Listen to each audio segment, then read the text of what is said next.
নমস্কার। ইতালি সফরে বাংলাদেশের মান কি বৃদ্ধি পেল, সম্মান কি বৃদ্ধি পেল, না সম্মান হ্রাস পেল, এ প্রসঙ্গে আপনাদের মাঝে কিছু কথা বলার চেষ্টা করছি। আপনারা ইতিমধ্যে সকলে জানেন বাংলাদেশের প্রধান উপদেষ্টা ডক্টর মোহাম্মদ ইউনূস ইতালি সফর করেছিলেন এবং সফর শেষে তিনি বাংলাদেশে চলে আসছেন।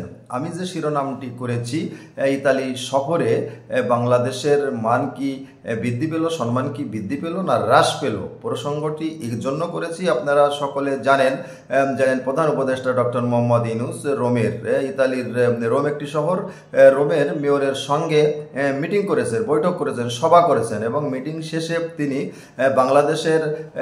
বাংলাদেশের যে সকল শ্রমিকরা অর্থাৎ প্রবাসীরা, বাংলাদেশ থেকে যারা কাজের জন্য ইতালি রয়েছে সে সকল প্রবাসীদের সঙ্গে তিনি আরেকটি বৈঠক করেন, মিটিং করেন। সেখানে ডক্টর মোহাম্মদ ইউনূস বললেন যে সমস্ত প্রবাসীরা, শ্রমিকরা বাংলাদেশ থেকে ইতালিতে অবৈধভাবে আসছেন বা অবৈধ কাগজপত্র রয়েছে, বৈধ কাগজপত্র নেই, ইতালি সরকার সে সকল শ্রমিকদের, প্রবাসীদের বাংলাদেশে ফেরত পাঠাবে।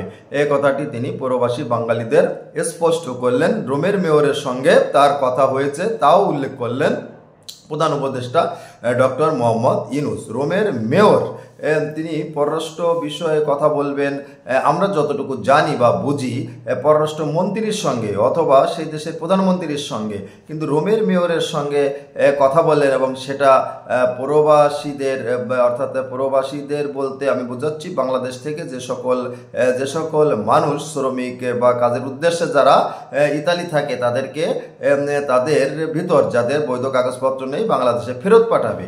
এটা তিনি মেয়রের সঙ্গে কথা বলে সিদ্ধান্ত জানালেন আমাদের প্রবাসী বাঙালিদের। আসলে বিষয়টি আপনি কেমনভাবে দেখছেন?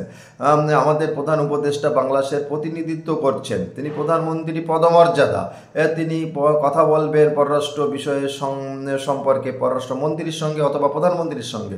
একটা দেশের মেয়র সম্পর্কে আমরা সবাই জানি, বাংলাদেশে আমাদের মেয়র আছে, ঢাকা মেয়র আছে, চট্টগ্রাম মেয়র আছে, প্রতিটি পৌরসভায় মেয়র আছে। একজন মেয়রের সঙ্গে প্রধানমন্ত্রী পররাষ্ট্র নীতি বিষয়ে কথা বললেন। এটা কি আমাদের জন্য, আমাদের দেশের সম্মান ক্ষুণ্ণ করলো, হ্রাস করলো না বৃদ্ধি করলো? এ বিষয়ে আপনারা আপনাদের মতামত আপনারা কমেন্ট বক্সে উল্লেখ করবেন।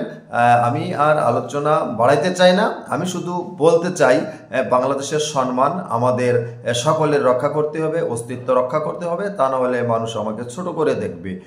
এটা আমার চিন্তা ভাবনা। সবাই ভালো থাকবেন, আবার আপনাদের মাঝে কথা হবে। আজকে এ পর্যন্তই, নমস্কার।